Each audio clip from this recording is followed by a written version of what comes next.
Why does it feel so early, Stephen? Because it is.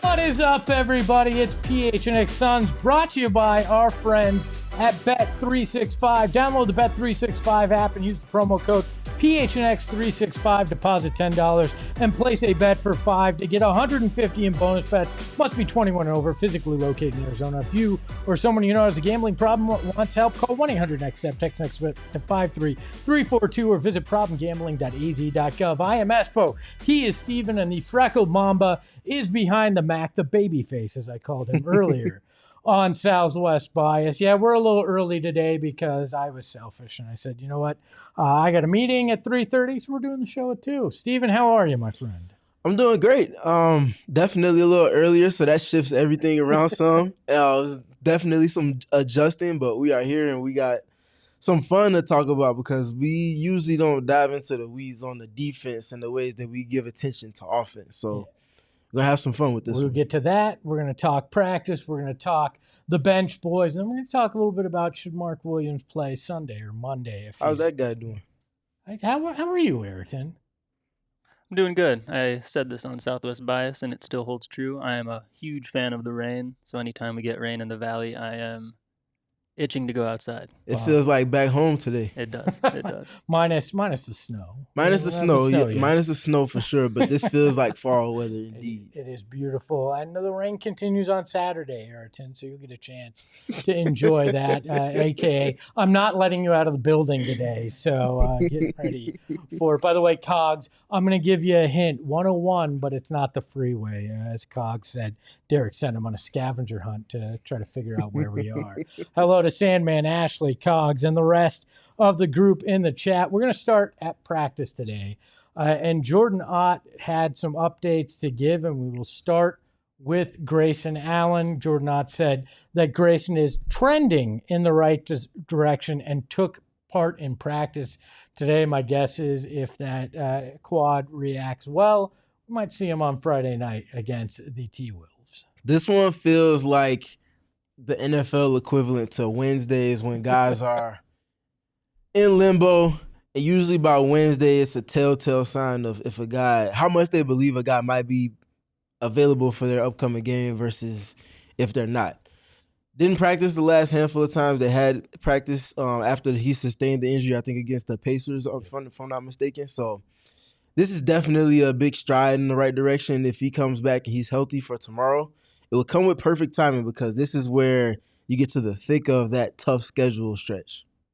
It feels like you're going to need as much offense as possible against Anthony Edwards and that Minnesota team. You were joking right before the start of the show that we might see fireworks tomorrow because these two teams are like oil and water when they meet up. And so having Grayson will be a huge boost to it. And we'll get into the rotation changes that might cause, which could benefit the Suns as well later in the program. But huge boost if Grayson can play, and it could change the complexion of what that game looks like tomorrow night. It most definitely can because Grayson's someone that withstanding that playoff series when he's been a member of the Suns has had some successes with going up against the Minnesota Timberwolves. Obviously in the playoff series he got hurt, and I think, not saying they wouldn't have got swept, but he would have made things a little different because of the dynamics that he brings both in accounting for him off the ball and the things that he can do when he's on the floor with the superstar. So, yeah, they need his offensive punch. And honestly, the way he's defended, which is a lot of what we'll be talking about today, that part has been equally as important for the team. Do you think we get dueling crotch chops, from Dillon and Ant tomorrow? That's what I'm hoping for. That might be my prop bet for the game tomorrow if I can get it on Bet365. I don't know about crotch chops, but they've both taken swings at each other. And I imagine that we're going to see a lot of that going on tomorrow in some capacity. I cannot wait to see the mental antics that Yes. that go on between those two guys. If there are two guys that can talk, it's Dillon Brooks, Anthony Edwards going toe-to-toe. And with how well Dillon Brooks has been playing offensively, it could be literally toe-to-toe on both ends of the court. That'll be a lot of fun tomorrow night. There was an interesting quote from Jordan Ott at practice today that I liked. He said, "The competitive spirit of our group is real. As you get into the thick of the season, you need that every night. I think playing hard is a skill. Our energy, our toughness, it's unique. We just have different guys every night step up." And for me, it is very interesting to see how it has played out this way this year, and that every preseason, every offseason, you hear, "Oh, we're going to compete hard. This is going to be different." Everybody's on that, and rarely do you actually see it in practice and on the court. And it feels like we have gotten that. And to Ott's point, it has been a different guy almost every night. It has been, and that's what the teams that see what they find as templates for success on the regular season stage translate to meaningful games, and those meaningful games typically get them to the playoff realm in some capacity. I talked with Rick Carlisle prior to their game last week against the Suns, and I just asked him about the similarities in the ways that his team from last season put pressure on opponents and how that was unique from any other team that wasn't Oklahoma City.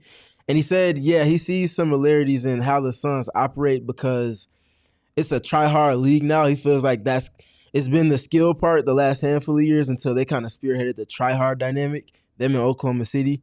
He said a few more teams are trying it this season, but the way Jordan has those guys bought into those extra effort margins, it really shows in how they're able to dictate the terms of games and honestly keep themselves competitive in the ebbs and flows. So he emphasized that part, and I think that coming directly from him is a major credit to obviously Jordan Ott, because there's a handful of players that were on this roster last season, and we just didn't see the team comprehensively get the results that they've gotten in this 15-game stretch to start this season. It's a night and day difference between the competitive nature of them. Belief and effort can go a long way in any sport. And you bring up the first 15 games.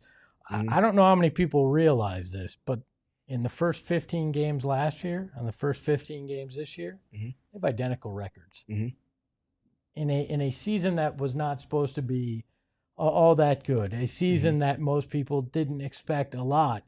That's impressive to me that you have the same record. And they've gotten there very differently as well. Last season, Kevin Durant was probably a top 3 MVP candidate through the first 15 games or so.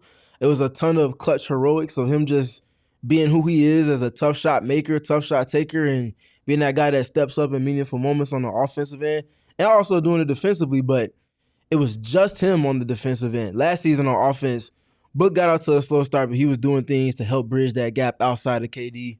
A couple other guys were stepping up as well. Royce O'Neal had a hot start last season to start as well. It's been the other side of the floor defensively, which is where they've kind of found their footing and went from a team that started off 1 and whatever to ultimately getting to where they are now through 15 games. So you start 1-4, and then 9 of the last 10 games you've had an 18-plus point lead. That's crazy. And all of the last 6 you've had it as well. Just an unbelievable start from this team. And you bring up defense, and that's where we want to focus here to start today. And just that team defense, how unbelievable that they have been and the rating that they've had. We have these defensive stats that Stephen put together through the first 15 games. And when you look at it, they've allowed 114.1 points per game. That's tied 8th. And when you consider the way that they started with multiple 70-point first halves that they gave up, it's impressive that they're sitting here. 15.2 stocks, which is 4th in the league, 22 deflections, which is 4th in the league, and a 33.9 defensive three-point percentage, which is 7th in the league. How are they accomplishing this, Stephen? And Do we believe that this is a sustainable thing? Yeah, it's putting pressure on their opponents, and it starts with the ways that they're guarding the basketball at the points of attack, setting the tone time after time after time, which then leads into the things that they want to do in the middle portion and late portion of the shot clock. So Ryan Dunn, Colin Gillespie, two of the top 5 or 6 guys in the league in terms of amount of possessions where they've picked up a guy in the backcourt. And Colin's been one of the most efficient in terms of how his team's defense performs when he's at the helm of that. Ryan has some work to do there on the efficiency side of it, but he's growing in it. Colin's been just a steady hand in steering the wheel for them defensively, making sure guys don't get across until close to 16 seconds. Teams aren't starting their first offensive action until about 15, almost 14 seconds on the clock. How much offense can you actually get to if, in addition to the pressure they apply through that first third of the shot clock, now they're switching or they're taking away certain gaps of the floor, which is sending your offense off script. And now you don't have time to run a play. So if your read and react play of your offense isn't sharp, or you don't have someone that can just put their cape on and do that time and time again, it gets hard. It gets really hard to navigate against them when they get comfortable on that end. And it's because of the intention behind all of the things that they're doing. And they've been really good with the execution part in that more than anything else. I know there's been a lot of concern about these next 12 games and strength of schedule. It's all been the talk, but the kind of defense they're playing and what you're seeing when you go back and look at it on tape, is that something that travels against even these good teams? Minnesota in particular to start it tomorrow night. To me, it seems like the tenets of this defense are things that work regardless of who you're playing, because that pressure still prevents even the best guys from getting it up court quick. You mentioned 16 seconds getting into your half-court offense. How many sets can you really run? Exactly. That continues, right? Yeah, it does. And that's why I was cautiously optimistic, but a little bit more on the positive side than it seemed like others were about the team's defensive potential, because I'm looking at all of these wings they have, and I'm looking at the scrappy nature of a majority of the guards that they have, and having a center in Mark Williams that gives them things that they haven't had since I don't even know when, at the center position in particular. I'm looking at it and I'm like, okay, they can play traditional defense. They can get nuanced with schemes and kind of flipping matchups and cross-matching and things like that. But they can also just find a level of activity that the Suns teams the last 3 years just did not have, even at their best. Top 4 in deflections is not something that any of the teams the last 3 seasons has been even close to. Individual players have chipped away at that, but as a team, they haven't sustained there. So that's why I feel like there's routes to success on the season and even in this upcoming stretch, which if their defense is playing to those levels, it naturally lends to their offense being able to operate with more flow, because now you're in transition or you're in fast breaks off of the deflections and steals that you get.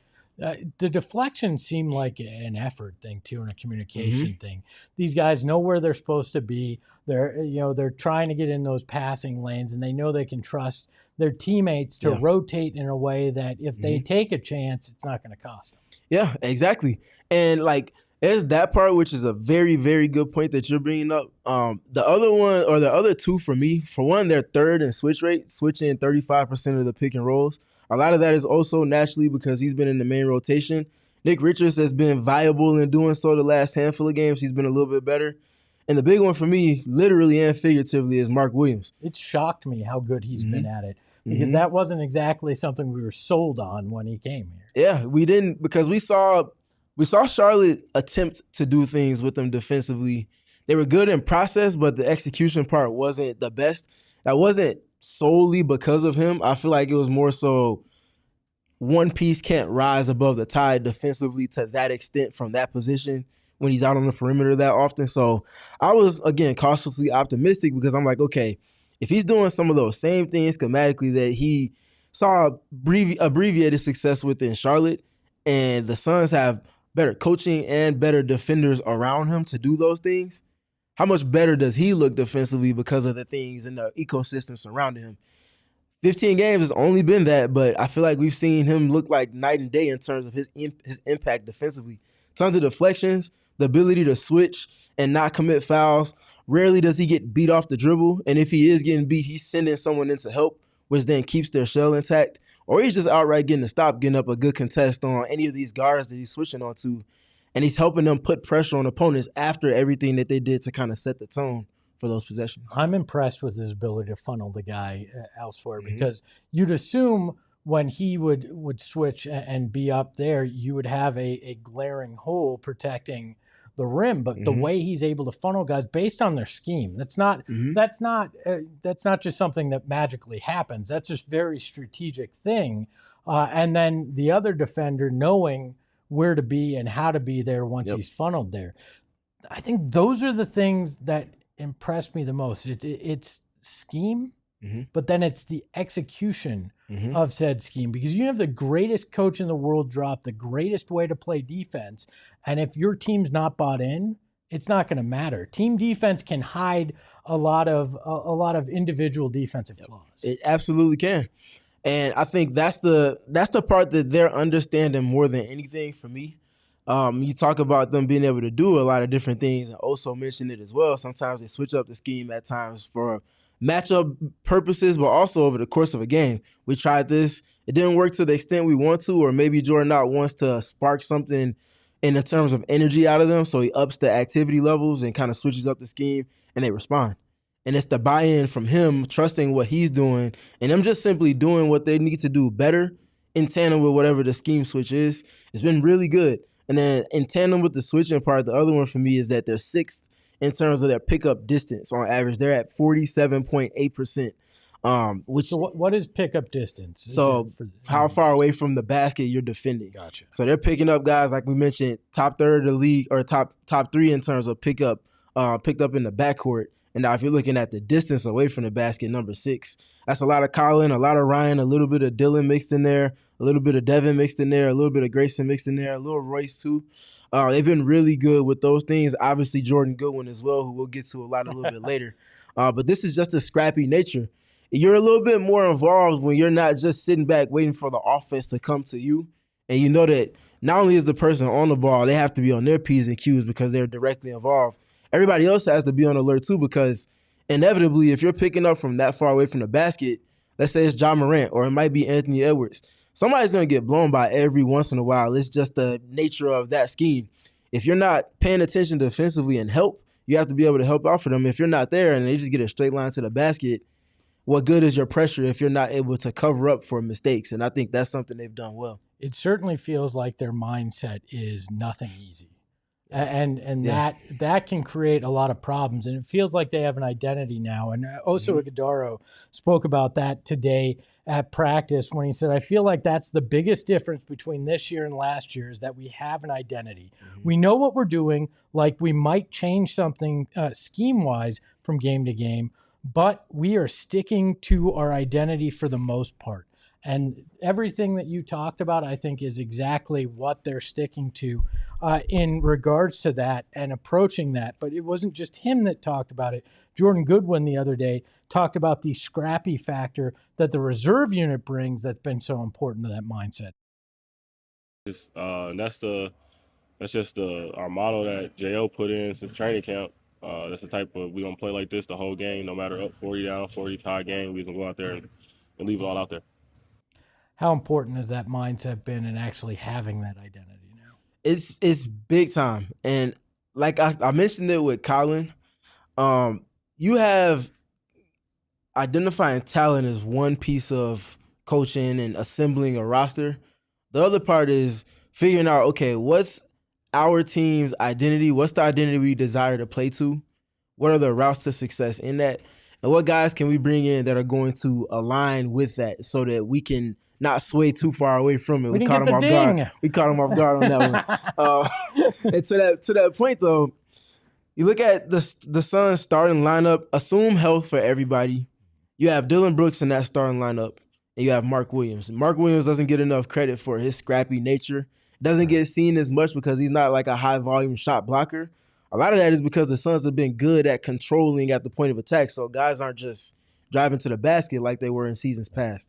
I think the Suns are like 3rd or 4th in drives conceded to opponents this season, which is clearly speaking to their point of attack defense. But him and Dillon Brooks, you look at Dillon in particular, you know he's big villain. He does all of those things. speaks for himself. And then you get to the reserve units. Dillon Jr., Ryan Dunn, Royce O'Neal.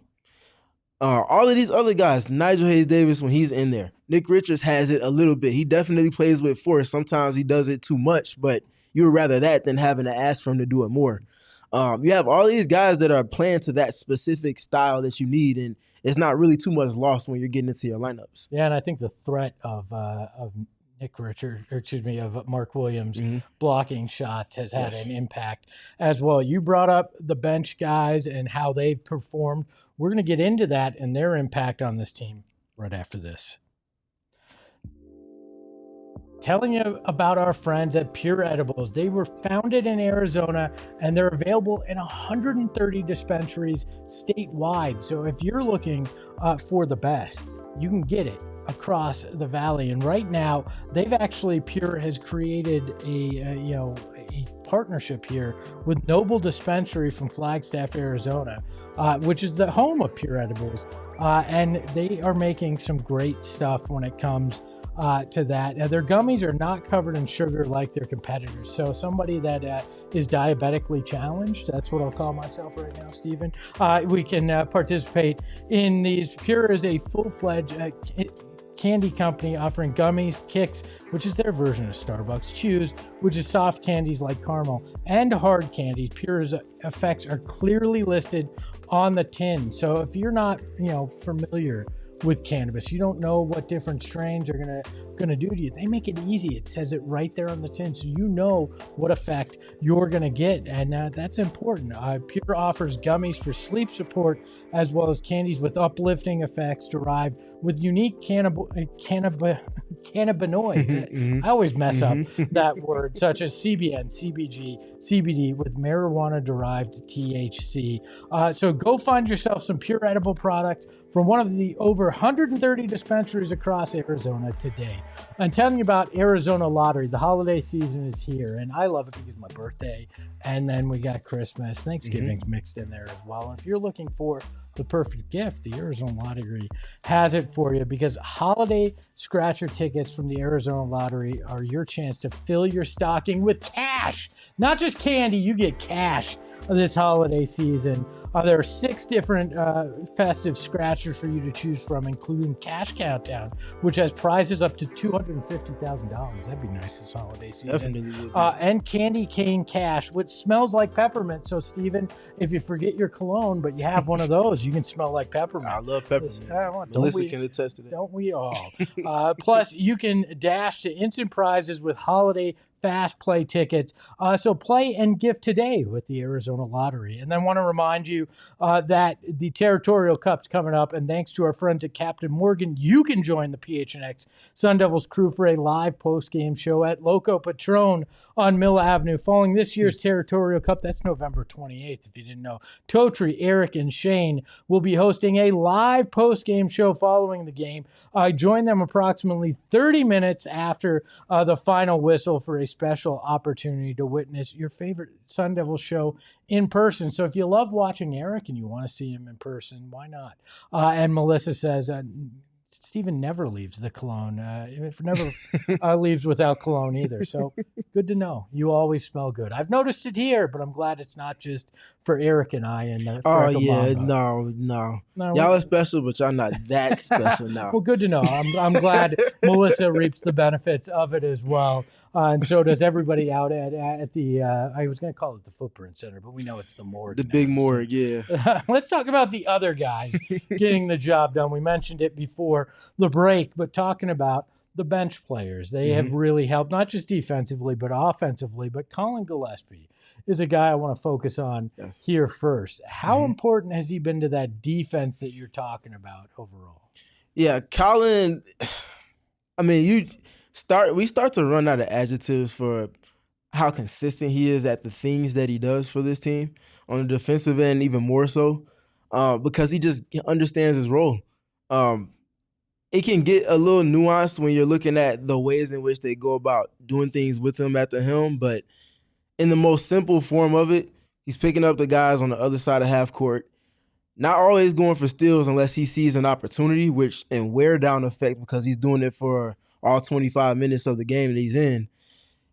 opportunities present themselves. He's just being solid, controlling the possession, and once they do get into their sets, now they're able to get into the things that they want to do defensively in the half court. And to that point, they're keeping teams in the half court because of the ways that he's kind of steering the wheel for them defensively. And the deflections he's coming up with, sometimes it's after the person that he's initially handling gets into the offense, gets off the ball, and try to get it back. Now you can make it a little bit harder on them. One deflection after you're forcing teams to start with 16 or 15 seconds on the clock, it's enough to throw everything off script. And at that point, it's one-on-one defense, and you can get into helping and things like that from there. So just being solid. It's not easy. It's simple in definition of role.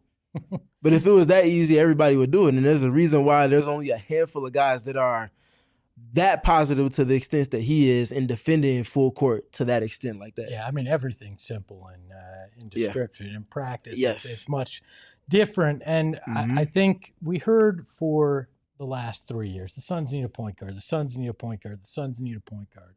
Mm-hmm. I think people were right and wrong all at the same time. I agree. They needed a point guard, but not the kind of point guard that everybody thought. They needed a guy like Colin Gillespie that could come in and put that defensive pressure on people when Devin Booker came out of the game, and also still run things from an offensive perspective. And when you look at the way the lineups without Devin Booker but with Colin on the floor have played almost 300 minutes this season, and that's nearly like 20 minutes per game. And they have a 10 points, 10.7 points per possession, 100 possessions. They've outscored their opponents. And a lot of that has to do with Colin's ability on defense. Absolutely. That helps lead to what he can do on offense. Absolutely. Ayrton, we can pull up the graphic now looking at the reserve guys in particular, or looking at their defense in general. When you watch them and you look at them on that end of the floor. No, not that one. Yeah, that one. Oh, yeah, okay, there we go. Yeah. So we can look at that one right here, looking at what the Suns are doing on the defensive end of the floor. This is with Jordan Goodwin and Ryan Dunn on the floor, which we'll get to a little bit more a little later. But Colin Gillespie's mixed in with those lineups in terms of the ones that have the most possessions with them on the floor. It's between him and usually they sprinkle in him or Devin Booker. We have the two torture twins, obviously, on this graphic and those two guys. But Colin, I want to make sure we mention with that as well, because if you're looking at a lineup with those three guys on the floor, if Colin's the guy that's extending the pickup point, guarding guys in the backcourt, those other two guys are just off the ball, and they're able to play heavy denial. And if it's Oso or Mark Williams that's on the floor at the 5 with them, that changes a whole lot for their defense. And again, that's the adaptability across different lineups, and they're just able to keep pressure on guys. Have you been surprised at his ability at the point of attack this year and what he's been able to do? Because we got, what we thought of when we thought of Colin was, okay, a guy that can fill the stat sheet, can run an offense, but he that pressure has been so integral to everything. It has been. So he did it a little bit last season. It wasn't as effective because of the lack of defense surrounding him. So even if he did do similarly to what he's done this season last year, one pass and teams are usually able to get a good shot quality look at the basket. If not, getting outright into the offense that they want to get to. And it's like, okay, am I just doing this for the optics of it, or is it actually impactful? It is, but it's only good if that's just one layer of it. It's not your end all be all. And that's honestly the difference between this season and last season defensively.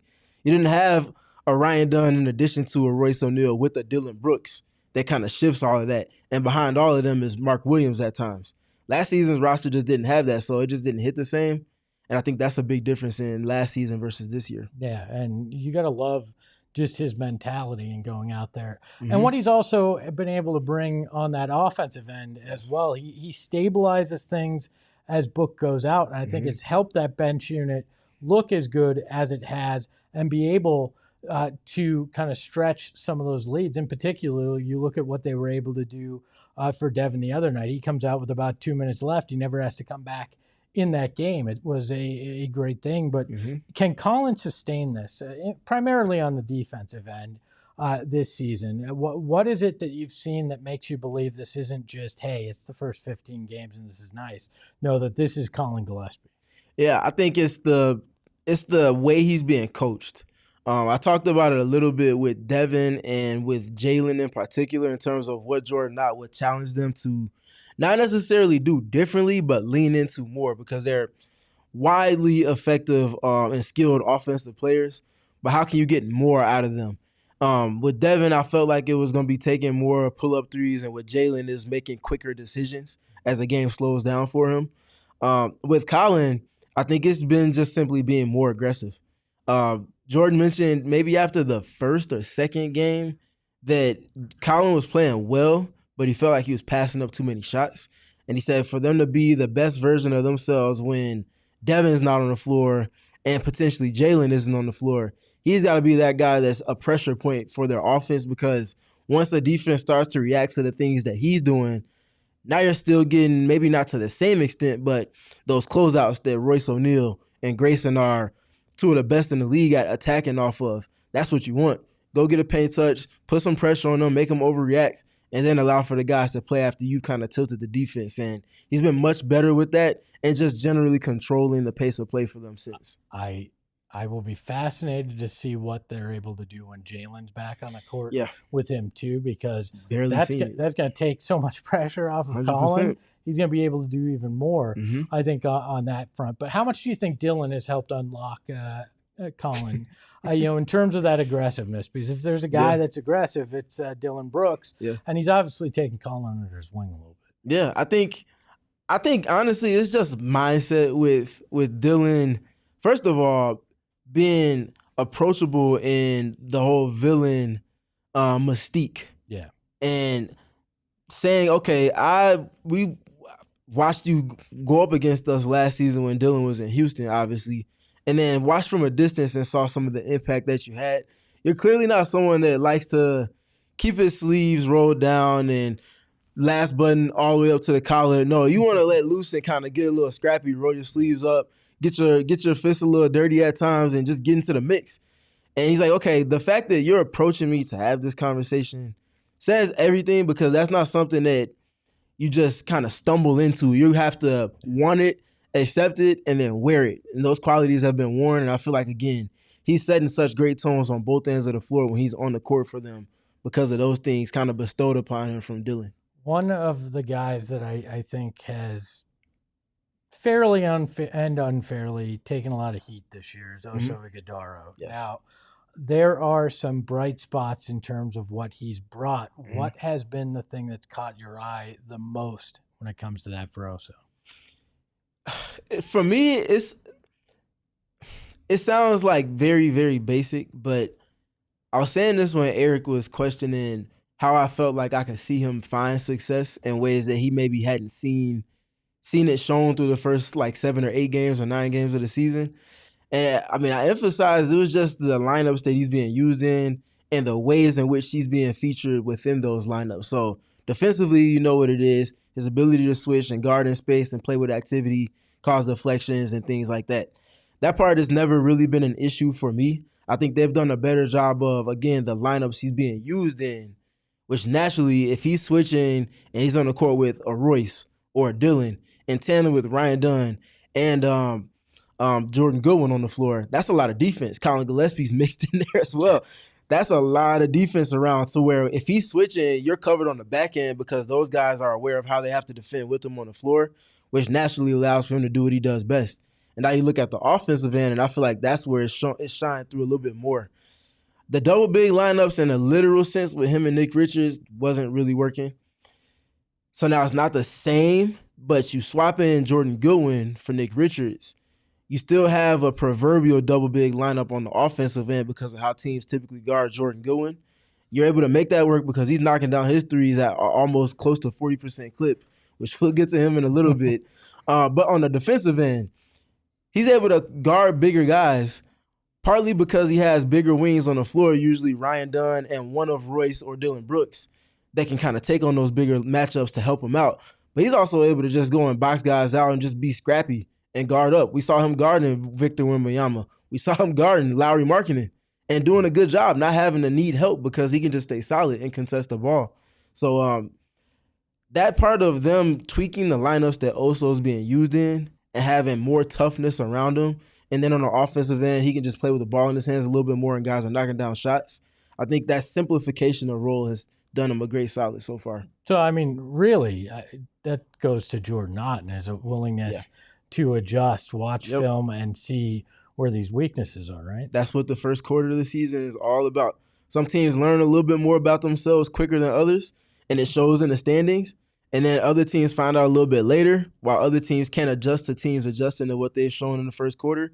That's where the ebbs and flows of the season come out to the Western Conference being all within 3 games of each other by the end of the season. I think it's everybody was ready to write him off, and I can attest that I was not too far off that earlier, really 4 games ago. Again, big credit to Jordan Ott to understanding what Oso could do and trying to figure out how to put him in a position to do that, because the last 3 games he has been fantastic, starting with that plus 54 game. Everybody knows I hate plus minus, but when it comes to, as the Freckle Mama calls him, the connector, that plus 54 stood out. It was the 4th highest in NBA, or 3rd highest in NBA history, and it's a testament to sticking with him and finding the ways to make it work. And you've seen his confidence grow over the last few games as well. Going to be very interesting to see how that continues over this next stretch of games. Minnesota can play big, so Houston plays big. It's gonna be interesting to see if he can continue that success. Yeah, I'm looking forward to him stepping up and taking on that challenge, because it's certainly not going to be easy. But he's shown to be someone that can be challenged in coaching and also challenged in how much can he add to his table and kind of sustain success with. Oso's up for the challenge. And I think he's shown that the last handful of games, it hasn't been an easy slate of opponents that he's been going directly up against. And I think the proof is there in this kind of small sample size. And now it's about how much can they get out of those lineup tweakings that have featured him a little bit better, that have allowed for him to kind of play to his strengths more. And needless to say, again, it's a learning part of the schedule for everybody on the roster, including Jordan Ott. Also is at the top of that list as far as him going up against those reserves. Yeah, we have seen the Suns have some good wins this year, but how much of it had to do with Goodwin? We'll find out right after the break. That was good.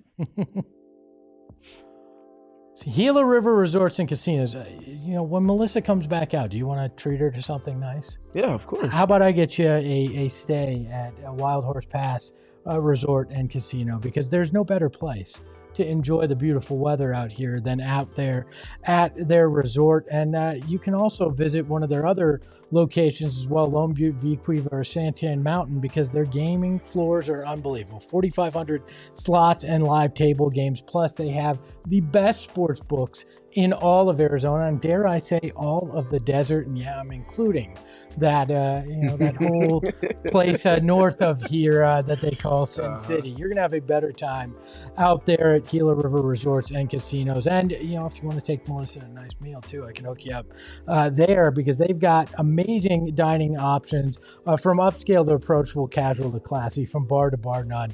Their selection of dining options are always in good taste. So you do you at Gila River Resorts and Casinos. Visit playatgila.com for more details. And I've told you on this program that I have experienced a serious car accident with my family. Almost totaled our car, and we had back issues that were being dealt with. It was a bad situation. I did not do my research when it came to our lawyer, and it is my bad, and I've apologized to the missus on multiple occasions, because it was a terrible, almost 3-year experience. But you got to do your research when you have a serious injury, and you got to choose the right lawyers for you. And Mark and Alexis Breyer at the husband and wife law team are the best in the Valley for my books. Their home is Phoenix. They raise their 8 children here, and they want to take care of you. That's what they want to do, because the best outcome is what they want, not how much money their firm can take in. And that's what the husband and wife law team will do for you. They bring 100 years of combined trial experience, plus multiple certified specialists in personal injury and wrongful death. So if you've had a serious injury, call the husband and wife law team today at 602-783-8841 or visit their website at the link in our show notes and tell them PHNX and Espo sent you. Talked about Jordan Goodwin before the break. You brought him up when we were talking about Oso, but how important has he been to this rebranding, if you will, of the Phoenix Suns, both defensively and offensively? Yeah, Jordan Goodwin he's been absolutely everything. I think that's the easiest way to speak on it generally. Now, when we look into kind of the details with everything, it's him being someone that can go from guarding at the point of attack with those extended pickup plays that the Suns enjoy and see as a part of their defensive foundation, their process. He's a guy that can go and guard bigger wings. He can go and get switched onto a big, in terms of being a center, and do a solid job there. Which is crazy at his size. He's only like 6'2", 6'3". Yeah.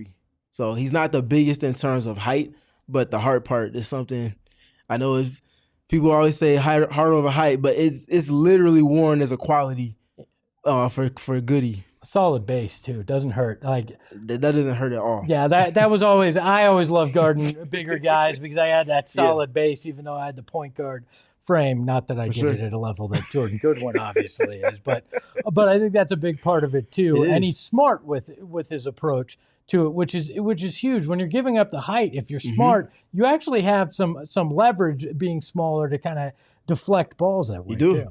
You do, and I think that's the important part when you're looking at someone like Jordan Goodwin, because in no kind of just watching the game fashion, would you expect for him to have sustained success against someone like Victor Wembanyama at times, Lauri Markkanen at times. But what Jordan is really good with when he's on defense, no pun intended, it just keeps happening. He's good with. Okay, I'm starting to rub.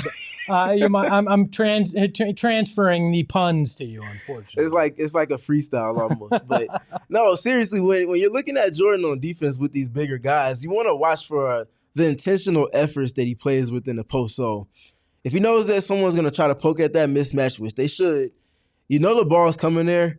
If you're playing at specific angles, you can anticipate where a team is going to try to make the pass, usually the side that you're not on. If you're able to do a good job of pushing that catch point up as high up the floor as you can so that they're not at the block, they're closer to the three-point line, job well done, number one. If you can anticipate that pass and deflect it because you know where it's going, a catch contest they call it, job well done, number two. And then number three at that point is funneling that person with the ball to where you know your help is. Usually you don't have help on the baseline unless the Suns are trying to send a double team, which they do at times, but usually your help is going to be towards the middle of the floor. So making sure they can't get baseline, and if they do, you're like right in their jersey and they're not doing it comfortably. Knowing where your help is, and then just at that point, just being solid, not bailing them out with fouls. He's just really good with the discipline part of that, and I think it's because of those things and him adding all of that with the activity that he's able to bring. It makes him tough to deal with on that end because you can't say that, okay, he's not on the ball, so we're good, because now you got Colin Gillespie or Ryan Dunn or Dillon Brooks there. And when he's in the post, it's just a mess that he causes because he's just so versatile on that end. It's a quality. That's why he's so high on the blue-collar spectrum. I'm going to call him the hanger because he's always in the jersey, right? Like that's just the way Jordan Goodwin's been. I think another thing that he does impressively well for his size is rebounding, and he talked about this earlier in the week. I was always a good rebounder growing up. Yeah. Especially high school, college, I led the nation in double-doubles and stuff like that. So I was always a good rebounder. So just translating it over with bigger guys and J.O. giving me the freedom to just crash whenever I want to helps me out too. So that was like when you talk to Jordan about, like, in the back of your head, you're like, when is he going to bring up rebounding? Can he say, like, you're waiting for him to give you permission? Oh, he already, the first time he seen me, he gave me permission. Yeah, he said, go, that's what I do. He know I make plays. I got national nose for the ball, and he don't want to take that from me, so he's go crash. His rebounding has been impressive for his size, and I think that has a lot to do with basketball instinct. It does, and that's just his, like he said, his knack for the ball. Guys understand not just see ball, get ball, but how to do so that you're not at a detriment to your team, but that you're also still finding margins to impact the game with. Jordan Goodwin is not someone that's going to take 15 shots a game on average. He's not someone that's going to get 20 points a game on average. So you have to find these other ways to kind of have an impact on things so that the guys that are higher in the pecking order can do those things more frequently. And sometimes with better shot quality when he's getting some of those offensive rebounds that he does. So all of these kind of things that they have systemically set up kind of put guys like Jordan Goodwin and Ryan Dunn and Colin Gillespie in position to have these marginal impacts that hit a little bit bigger than a margin typically would when they're able to do so to that extent. You bring up him not having a lot of opportunities, but making the most of his shots is something he's done great. And he talked about his three-point shot improvement. Had a really good summer. I knew coming to the league that was like one of my weaknesses that I had to get better in. I knew that was one of the reasons why I wasn't getting on the court in some teams I was on. So just locking in and just seeing that ball go through the net every day with my trainer, my brother, and just being confident in it and just knocking them down now. How important has that change been to his game and his ability to stay on the court for this team? That's been probably the most impactful change because I feel like the stuff he's doing defensively is not different than if anybody that's been paying attention to him since he was with the Wizards before he came to the Suns. That was his claim to fame, his scrappiness. So him being able to bring the scrappiness and honestly not lose any of that, maybe even take another step up from what his base is, while also knocking down 39.5% of his threes. That's good. That seems pretty good, right? That seems pretty good. And when you're looking at, again, the number of attempts he's taking on average at 3.2 attempts a game, he doesn't have that many. But again, to your point before we brought up that clip, he's making the most of the opportunities that he is been given. And that's, again, if you're talking about someone playing and having that type of impact for the Suns, your defense can be really good. If you can't be played on offense because you're holding things back or you're taking things off the table, at some point it's going to kind of get in flux and it's going to end up getting in the way of the team's success level. Goody knocking down 39% of his threes with the level of defense that he's bringing. They're 5.5 points better on the floor defensively when he's on versus when he's off. Yeah, that's not something. That's a major impact for someone that's number like 9 or 10 in your rotation. And I think it's indicative of how important it is with this offense that's getting so many good looks to be able to convert. And he's been one of those guys that have done it at a high level. You've heard of the tortured poets department, but what about the tortured basketball players department? We'll explain it right after this. Bet365. It is Thursday. Is that correct? Double Thursday. check it. I It can't is. keep track Me of too. it. It's Thursday, which means there's football on tonight, and you can see for yourself with Bet365's Thursday night football touchdown offer. You place a qualifying parlay bet totaling $20 or more on tonight's game and get a bonus bet for every touchdown. Every touchdown. Now, I don't know who's playing tonight, but I actually am going to assume it's teams that can score touchdowns tonight, not like last week on Thursday Night Football. So this should be a good deal for you. Terms and conditions are going to apply. You're going to download the Bet365 app. You're going to use that promo code PHNX when you sign up, and you're going to get that offer. Breaking news as well. New customers are going to get $150 in bonus bets when you bet $5 win or lose. You're going to sign up using that same promo code PHNX365. You're going to deposit $10. You're going to place a bet of $5 or more, and you're going to get $150 in bonus bets, whether you win or you lose like Eric and I. So bonus bets can be used on spreads, totals, player props, futures, and so much more. Whatever the moment, it's never ordinary at Bet365. Must be 21 or over. Physically located in Arizona. If you or someone you know has a gambling problem and wants help, call 1-800-NEXT-STEP. Text NEXT STEP to 53342 or visit problemgambling.az.gov. Mountain America Credit Union. You love your Phoenix Suns, and why wouldn't you? They're off to a hot start this year, and why not show some Suns pride every time you make a purchase? You can do that either with the Suns debit card from Mountain America Credit Union or one of their credit cards with the Suns on it. I love the debit card with the My Style checking account because it unlocks extra perks for you like telehealth, loan rate discounts, mobile phone protection. If you were trying to, pay for college for your kid, you're looking at trying to start a business, or you're trying to get in your first home, that loan rate discount is a huge deal right now. Make sure that Mountain America is here to guide you forward on your financial journey. So be a part of it. Get your Suns card today. Apply at any Arizona branch. Visit macu.com/Suns to learn more. Insured by NCUA. Terms and conditions and exclusions apply like everything in life. Loans on approved credit. I mentioned the tortured basketball player department before the break, and that's the torture twins. Now, the Suns lineups may slightly change if Grayson Allen is back, which means in all likelihood Ryan Dunn moves to the bench, but that might not be a bad thing, as it will pair him again with Jordan Goodwin, and you've dubbed them the torture twins. Why is that? They're the torture twins because they are just the most scrappy two-player tandem that the Suns have seen so far this season in their main rotation, where one guy is playing off of the energy of the other and vice versa. It's like a synergy that they have. For my Dragon Ball Z fans out there, it's like when Gohan and Goten or Gohan and Trunks Jr. fuse together and they're playing off of one another, and it just creates a different type of energy for everybody else that's on the floor with them. It's really fun to watch. Jordan Goodwin actually talked about it playing in the lineups with Ryan Dunn at practice with me last week, and here's what he had to say. It's fun. It's fun being out there with Ra, especially probably like 3 times a game. We both look at each other like, who's going to pick the ball up? Who's going to pick the ball up? And it's like whoever closer just go up there. So, but the energy he brings, I mean, athletic, making plays. I like the enthusiasm he play with. I feed off his energy. I think he feed off mine. Like I said, it's fun. It's fun. It's fun. Gohan, that was the former Suns point guard. That is not who I was talking about. I'm not cool. Melissa loves the reference. I found something they could go over Espo's head. It's Cogs and Melissa got the reference. Oh, no, I know. I said Trunks Jr. and I was tripping. My bad.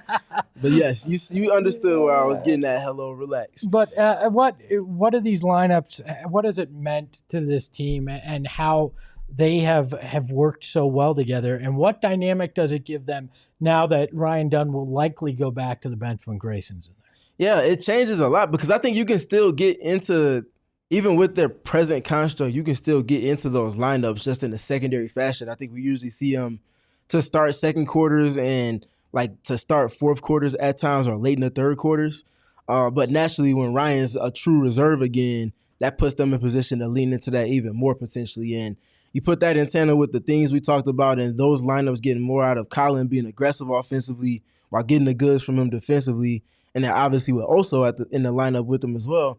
You see everybody's back at home in the role that this roster was constructed and the team's approach was kind of constructed for them to play to. So there's an organization factor that comes with that. And I think, again, them being able to go to that lineup as a spark, to go to it as a lineup to just maintain after the starting unit potentially does what they need to do in terms of creating separation, or sometimes even just to create its own iteration of a spark and just kind of swing the stretch of a game. It's really good, and it's very, very, very disruptive.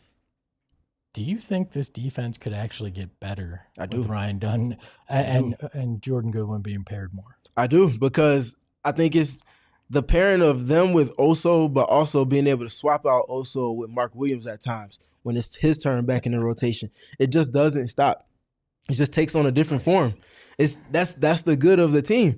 And you can swap out Colin Gillespie with Devin Booker, and you still get the point of attack stuff because now that's Jordan Goodwin or Ryan Dunn or Dillon Brooks that might be at the point of attack, and you still get the goods on offense with Devin doing what he does. So this is the shape-shifting while keeping the template similar that Jordan Ott has at his disposal. So it's kind of like Captain Planet when all the kids come together and they form him. It just changes things. See, I got you with the reference. You don't get because I don't know who Captain Planet is. Go look it up. The kids in the 90s loved him, and it's about coming together to form something bigger than themselves. So Captain Planet. Was this like a middle school thing or something? Yeah, this was early 90s on TBS. So I wasn't watching TBS in the early 90s. I was watching Cartoon Network and all of that. Yeah. You're cooler than me. I want to let the context get in his bag here. You broke down a few plays that can kind of explain some of what we talked to today. I'm going to give you the stage. You and Ayrton, the Freckle Mamba,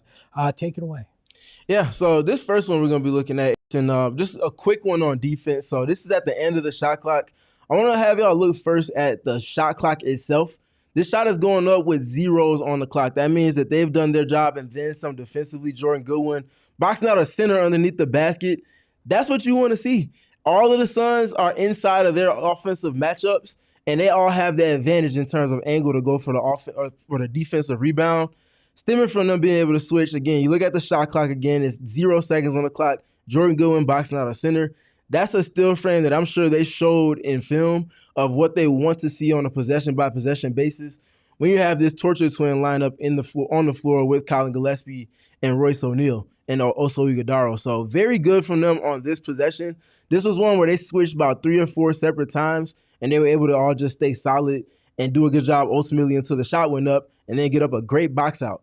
All of these things matter, and this is why this team has been so good with the Torture Twins lineup construct on the floor. It's insane to me that Jordan Goodwin can get a center that push that far under the basket there, and how important that is because it takes him completely out of the play so the other 3 guys that are there in the lane can crash those boards and ensure you get that, which then sets the offense up for success. Exactly. Imagine you're playing good defense for 24 seconds and 4 guys box out well. 1 guy either misses his check or doesn't do a good enough job in terms of the effort part. And now his guy is the one that gets that rebound. So now you just did all of that work for 24 seconds, and they have to defend for 14 more while conceding that shot on goal opportunity that typically comes from an offensive rebound for opponents. It's hard enough to play 24 seconds of defense. If you add another 14, you start to wither. And now that wear down effect that we talk about being an advantage for them works against them. So that's why that going to get the board part is as important as it is. And Goody doing what he was doing with someone that has 2 of him stacked on top in terms of height says a lot about his heart. Yeah, well, and then you also show the shot clock there at 0. Yes. That goes back to your point that they're putting pressure on the ball coming into that play. So the offense only has about 16 seconds to get into it. So they wind up taking a shot there, which may not be the ideal shot, which then gives you the opportunity to get that board. I believe you have one more, right? I do, yes. And this one is going to be same lineup on the offensive side of the floor this time. So what we're going to be seeing is at the bottom of the screen, not the exact same lineup, but the construct is the same. Isaiah Livers clearing that backside, getting to the strong side. And what the Suns are going to be doing is creating what's called an overload. So you're going to be seeing 4 Suns players all sharing that same side of the court. And what that's doing is it's kind of shifting the way that the defense is set, and it's going to allow for Oso Ighodaro to kind of leak in from behind the defense to then set this flare screen for Colin Gillespie. That flare screen is being set after the overload takes place because it's not going to allow for any other defenders to kind of try to help and take away the advantage that the flare screen creates. You see all of that space, Colin Gillespie is going to float into that. Ultimately, he's going to knock down a catch-and-shoot three-point opportunity from that. But what's also unique about this flare screen is that should the Blazers decide to switch that, Oso has the advantage on leverage underneath the guy that's guarding Collins, so he can just slip right underneath that. That's also another wrinkle and opportunity because of the overload that they created that can come from that as well. Now, obviously, on this one, like I said, they hit Collins on the flare, he knocks down the 3. But this just speaks to, again, the adaptability, the coaching, and the execution of the Suns. Just so many wrinkles within their half-court offense. So this is all obviously strategy by Ott, by overloading it, forcing the defense, and using that leverage to get the advantage. Yes. And then there's those multiple offshoots from that play that can lead. So this is kind of the brilliance of what Jordan Ott's been doing with this system and why it's kind of the polar opposite of iso ball that we've seen. It is. It's the play before the play. So you get into your initial offense, you do what you want to do to get a trigger out of the defense, get them to react, pull away all of the defense from the backside to the front side, the strong side, and now there's the numbers advantage on the backside. If they want to switch that with their center, Oso can just slip right underneath, and that's a layup or a dunk for him, if not getting fouled while doing that. And there's just so many ways that they go about approaching on offense to stay ahead of a defense and put pressure on them. Again, that's in the secondary lineup. There's no Jalen Green. There's no Devin Booker. There's no Grayson Allen on the floor. There's no Mark Williams on the floor with that lineup. That just speaks to the brilliance of where they're operating at in terms of their creativity. And again, it's still 15 games in. They're going to add so many more layers to what they have at that foundation, probably over this stretch to come.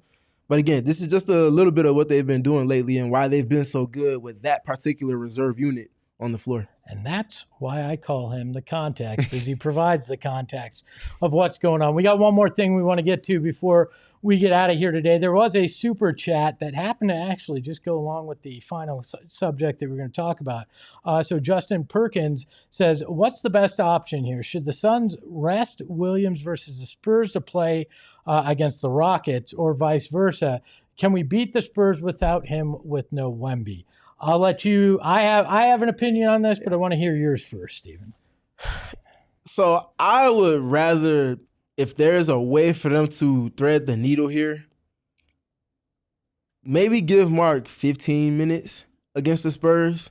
Give him a couple 5-minute stretches, and hopefully by the time his third stretch is done, you've done your work as a team to where you can potentially coast to the finish line, and then you don't have to play him past that.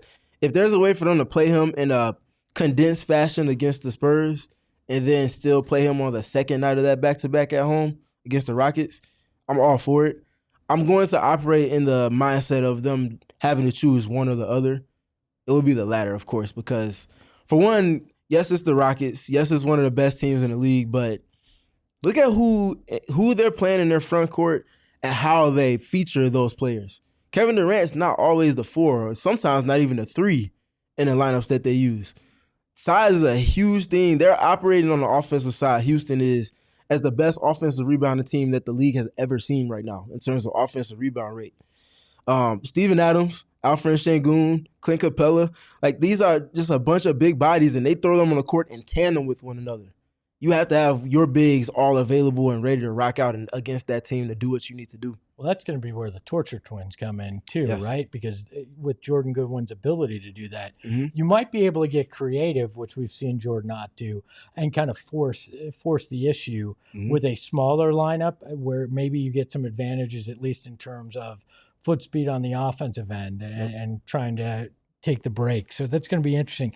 Yeah. I say sit his ass against the Spurs because there's nothing I want more than revenge and a big win against the Rockets on Monday. I don't care if you sacrifice a win against the Spurs that you should, maybe you probably should get with all their injuries. I need that win on Monday like I need air. If you don't want to ruin my Thanksgiving week, you're going to play Mark Williams 48 on Monday and get the win against Houston, because that is not something I want to watch happen on my home court. That's worse than the crotch chop from Anthony Edwards. I need a win on Monday in the worst way. I am fiending for a win on Monday. Forget the turkey, forget the stuffing, forget the freaking cranberry sauce. I can do away with all that. I want to give thanks on Monday because of the Suns. Give thanks on Monday for the feast that happens on the floor is what you're saying. You better feast on Monday, because I do not want to. I don't want any of the Katie stands in my mention. I do not want to hear any gloating from a certain someone on Monday. No, I want you to take it to them and teach them why talent doesn't have anything on heart and hustle. That's what Monday's about. It's proving that the we is bigger than the me. Monday is my holiday, and I need to see a win. So sit Mark on Sunday. Give me everything you got on Monday. I saved that all up. I didn't have one of those all show. I knew what your answer was going to be. I'm glad you let me go first, because I would not be able to follow that up with the basketball side of it. He said, I want to win, and I want to win that game. That game is the one that's been circled on everybody's calendar. I hear you. The only stuffing I want to see is Mark Williams blocking somebody's ass on Monday. And you know who that somebody is. I ain't talking Alperen Şengün. I ain't talking Steven Adams. I ain't talking Amen Thompson. You know who I'm talking about. Yeah, that's it. Josh Okogie in the headband. Oh, you know who I'm talking about. Mark Williams better go out there and feast, nom, nom, nom, nom, nom, like it's a friggin' Thanksgiving Day on Monday. I got you to laugh. That's all I hope for on this program. That's going to be a game that is going to draw a certain type of crowd that I don't like to always say a playoff atmosphere, because if it's not the literal playoffs, you just can't replicate it outright. But the way that everyone's going to be emotionally involved in that game, I imagine there's going to be Rockets fans involved in some capacity as well. It's going to be a fun basketball environment that I think is going to be taken advantage of by the players on the floor. Have you ever seen a pool that's been completely abandoned and not taken care of in years? Of course. That's what social is going to be like on Monday. That's probably what our chat's going to be like. It is going to be the definition of a cesspool, because we know exactly why. And I need a win so I can live through that, all right? I hear you. That is another edition of PHNX Suns in the books. A big thank you to the freckled Mamba behind the Mac. You can follow him at Freckled Mamba. This is a man that single-handedly makes us look good and has done it twice today for me, both on Southwest Bias and here. We would not be the show we are without him. And a big thank you to the context, Stephen, as he breaks it down like nobody else can. I mean, the live play breakdown today was something special on top of all the knowledge you dropped on us. So thank you for making us smarter basketball fans today. Thank you for allowing me to. Well, that's what I'm here for. I'm just a point guard assisting to two of the best in the business, and you and the freckled Mamba. You can follow Stephen at Stephen PG3, and you can get all that great analysis and so much more. You can follow the show at PHNX_Suns, and you can follow me at Espo. And remember, you get that win on Monday, but you got to get one on Friday, too, against the T-Wolves. Ahoy, hoy! We all silly like the mayor.